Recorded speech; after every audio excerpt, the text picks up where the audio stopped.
Hello everyone, मेरा नाम है आशीष और आपका स्वागत है मेरे चैनल एग्ज़ाम इंट्रो में। एक यूके ट्रिपल एस सी के बारे में एक बहुत बड़ी अपडेट सामने आ रही है, उसके बारे में हम बात करेंगे। वो कंप्यूटर सर्टिफिकेट से रिलेटेड है। सो प्लीज़ वीडियो में बने रहिएगा। कट ऑफ के बारे में बात करेंगे और रिजल्ट के बारे में बात करेंगे। सो आइए देखते हैं सबसे पहले कि अगर वीडियो पसंद आता है तो प्लीज़ चैनल को सब्सक्राइब कीजिएगा, वीडियो को लाइक कीजिएगा और जितना हो सके उतना शेयर कीजिएगा। सो आइए देखते हैं। सबसे पहले हम देखते हैं टोटल सीटों की संख्या थी वो 158 थी, जिसमें कि 10th बोला गया था 10+2, और उसमें जो मांगा गया है स्टेनोग्राफर के लिए वो 80 वर्ड पर minute in Hindi, computer typing 4000 की पर आवर इन हिंदी और 1 ईयर का कंप्यूटर सर्टिफिकेट। ये सबसे बड़ा प्रॉब्लमेटिक चीज़ है, 1 ईयर का कंप्यूटर सर्टिफिकेट। इसके बारे में बहुत डिटेल में बात करेंगे, बहुत सारे इन्फॉर्मेशन है। सो उसके साथ मैं शेयर करूँगा आपको सॉरी बहुत सारे इन्फॉर्मेशन है, उसको मैं शेयर करूंगा आपके साथ। सो उसमें देखिए, सबसे पहले बात करते हैं कि जो एग्ज़ाम होगा वो लिखित होगा, उसके बाद आपको टंकन होगा। तो लिखित में आपको कट ऑफ क्लियर करना पड़ेगा। टंकन जो है क्वालिफाइंग इन नेचर होता है, ठीक है। और कितने गुना बच्चे पास होंगे इसके बारे में हम बात करने वाले हैं आपसे, कि कितना टाइम्स जो बच्चों का पासिंग होगा, कि टंकन के लिए कितने बच्चे जाएंगे, वो उनके बारे में बात करेंगे हम। सो उसके देखते हैं कि जो एक और चीज़ यहाँ पे बोला गया है कि लिखित परीक्षा में जो ज्येष्ठ अभ्यर्थी होंगे, अगर सबका नंबर सेम आ रहा है तो ज्येष्ठ अभ्यर्थी जो बड़े लोग होंगे, जो जिनका उम्र में बड़े होंगे, उनको सबसे ऊपर स्थान दिया जाएगा लिखित में, ठीक है। अगर एक जैसा नंबर होता है तब। और लिखित के बारे में आपको पता ही है, 100 अंकों का एग्ज़ाम हुआ था, 2 घंटे का एग्ज़ाम था, तो उसके बारे में आपको पता होगा। सो उसके बाद हम देखते हैं कि इसमें जो आपका सबसे बड़ा जो प्रॉब्लमेटिक चीज़ आ रहा है, सबसे बड़ा दिक्कत वाली बात आ रही है बच्चों के लिए, वो यही आ रही है, ठीक है, कि आपका जो कंप्यूटर सर्टिफिकेट है उसके बारे में। देखिए, कंप्यूटर सर्टिफिकेट के बारे में पहले चीज़ बोला गया था कि जो स्टार्टिंग स्टेज में कि आपका कंप्यूटर सर्टिफिकेट का है, जो बार बार आपको आरटीआई बच्चे डाल रहे थे, उस कंडीशन में क्या बोला गया था कि कंप्यूटर सर्टिफिकेट या तो आपको यूपी गवर्नमेंट या आपको यूके गवर्नमेंट, ठीक है, या तो सेंट्रल गवर्नमेंट, ठीक है, यहीं से आपका सर्टिफिकेट, मतलब इस जो संस्थान है वो यहाँ से आपको मान्यता प्राप्त होनी चाहिए तीनों गवर्नमेंट से, और वहाँ से आपको सर्टिफिकेट इशू होना चाहिए 1 साल का, ठीक है। लेकिन उसका एक और चीज़ बोला गया था कि ये संस्थान जो आप जहाँ से सर्टिफिकेट लेके आए हो, वो आपका इन गवर्नमेंट जगहों से, इन गवर्नमेंट से अगर नहीं है, मतलब मान्यता प्राप्त नहीं है या है, तो वो आपको प्रूफ करना पड़ेगा, ना कि वो आयोग की जिम्मेदारी है, ठीक है। वो स्टूडेंट्स प्रूफ करेंगे कि वो मान्यता प्राप्त हैं या नहीं है, ठीक है। तो इन चीज़ों के लिए आप क्लियर रहिएगा, ठीक है। Sorry, 1 minute. इन चीज़ों के लिए आप क्लियर रहिएगा। उसके बाद क्या होता है कि कुछ चीज़ें चेंज आई हैं। मैं आपको न्यूज़ पेपर का एक आर्टिकल दिखाऊंगा जिसमें कि उन्होंने चेंज किया है कुछ, तो उसके बारे में बात करेंगे। सो उसके बाद क्या होता है, देखिए ये आर्टिकल में क्या दिखाता है आपको, लिखा है कि प्रदेश सरकार के विभिन्न विभागों एवं व्यक्तिगत सहायक पदों की भर्ती के लिए मान्यता प्राप्त संस्थान से कंप्यूटर डिप्लोमा की शर्त को हटा दिया गया है, ठीक है। ये कहीं से, मतलब मैंने आपको एक न्यूज़पेपर का आर्टिकल है वहाँ से मैंने लिया है इसको।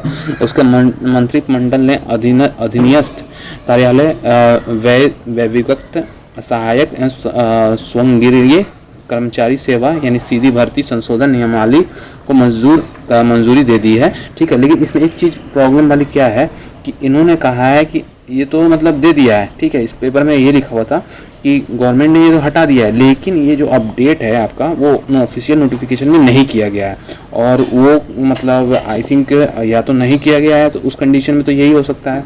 ये सिर्फ न्यूज़पेपर का आर्टिकल है, तो उस कंडीशन में दोनों चीज़ें पॉसिबल है कि हटाया भी हो, नहीं भी हटाया हो, क्योंकि जब तक ऑफिशियल डॉक्यूमेंट्स में नहीं आता तब तक हम तो मान नहीं सकते ना इस चीज़ को। तो उस कंडीशन में आपको क्या होना चाहिए कि यूपी या तो यूके या तो सेंट्रल के किसी भी मान्यता प्राप्त इंस्टीट्यूशन से अपना सर्टिफिकेट बनवा लीजिए, ठीक है। ये मैंने आपको अभी इसलिए बता दिया है क्योंकि बाद में प्रॉब्लम हो, बाद में वो डीवी में प्रॉब्लम करें, उससे अच्छा है अभी के अभी बनवा लीजिए आप, ठीक है। ये आर्टिकल मैंने इसलिए आपको यहाँ पे पेस्ट किया है क्योंकि इन सब चीज़ों का बताना ज़रूरी है कि अगर वहाँ पे दिया गया है और ऑफिशियल नोटिफिकेशन में अगर इसको अपडेट नहीं किया गया है तो ये बहुत बड़ा मतलब डाउटफुल चीज़ हो जाता है, क्योंकि इस कंडीशन में वो मांग भी सकते हैं, ठीक है। सो कोई ठीक नहीं है, तो प्लीज़ बनवा लीजिए। और आप मतलब ध्यान रखिएगा इस चीज़ के लिए, जो 3 मैंने जगह बताया है आपको, यूपी गवर्नमेंट और यूके गवर्नमेंट और जो आपका सेंट्रल गवर्नमेंट है, यहीं से मान्यता प्राप्त होना चाहिए इंस्टीट्यूशंस का। ऐसा नहीं है वो नॉर्मली ऐसे इंस्टीट्यूट खोल दिया उन्होंने और वहाँ से आपको कंप्यूटर सर्टिफिकेट इशू कर दिया, ऐसा नहीं हो सकता है, ऐसा पॉसिबल नहीं है, ठीक है।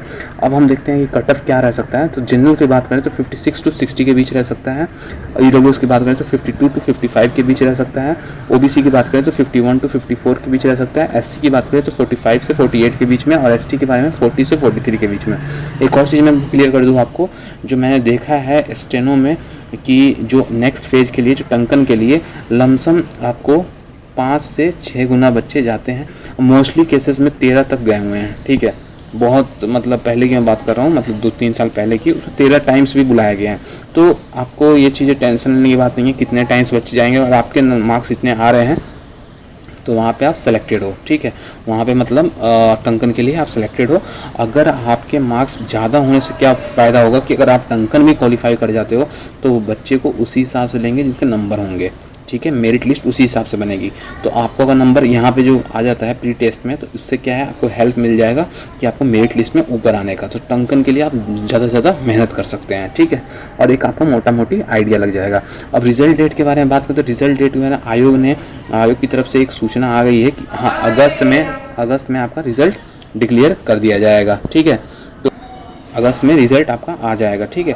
तो आई थिंक आपको ये चीज़ क्लियर कर दिया है। कंप्यूटर सर्टिफिकेट के बारे में बार बार पूछा जा रहा था, बार बार कमेंट आ रहा था, उसके बारे में मैंने क्लियर कर दिया। कंप्यूटर सर्टिफिकेट आपको 3 ही संस्थान से होना चाहिए। उन्होंने मतलब न्यूज़पेपर तो आर्टिकल में तो आया है कि उन्होंने हटा दिया है, लेकिन वो ऑफिशियल नोटिफिकेशन में नहीं ऐड किया गया है, ना कि उसके रिगार्डिंग कोई नोटिफिकेशन जारी की गई है। सो प्लीज़ इस चीज़ को इंश्योर कीजिए कि आपके पास कंप्यूटर सर्टिफिकेट हो।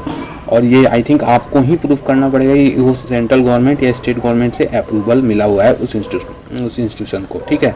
सो ये चीज़ें आपको क्लियर करनी पड़ेंगी वहाँ पे DV के टाइम पे। सो आई थिंक आपको सब कुछ समझ में आ गया होगा। प्लीज़ अगर अच्छा लगता है वीडियो तो वीडियो को शेयर कीजिएगा, चैनल को सब्सक्राइब कीजिएगा, और आप कमेंट करके कोई भी डाउट के बारे में आप प्लीज़ पूछिएगा मुझसे। कोई भी डाउट रहता है तो मैं आपको जल्दी रिप्लाई करने की कोशिश करूँगा। सो आज के लिए इतना ही, मिलते हैं नेक्स्ट वीडियो में। Thank you, have a nice day.